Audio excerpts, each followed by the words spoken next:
লীগের নাম কোন পাড়ায় মহল্লায় লেখা থাকবে না। বাংলাদেশের কোন ব্যানারে ফেস্টুনে আওয়ামী লীগের নাম লেখা থাকবে না। আওয়ামী লীগের নেতাদের কোন নাম বাবা মায়েরা তাদের ছেলে মেয়ের নাম হিসাবে রাখবে না। আওয়ামী লীগের লোকদেরকে কবরে দাফন করতে দেবে না। সেই দিন আসতেছে। এক পরিবারের রাজতন্ত্র কায়েম হয়েছে। পাড়ায় মহল্লায় এক পরিবার এবং এক দলের গুন্ডা পান্ডারা মেলায় দিয়ে বাংলাদেশের সম্পত্তি লুটপাট করছে।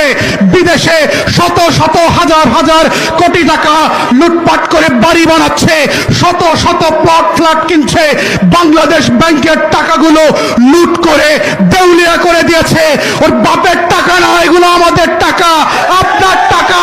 কাউকে এই দেশ, আমরা বারবার বলেছি, আওয়ামী লীগের কাছে বাংলাদেশ বন্ধক দেওয়া হয় নাই। আওয়ামী লীগের কাছে বাংলাদেশ সাবকাওয়ালা দলিল করে আমরা লিখে দেই নাই। এই বাংলাদেশ আমার।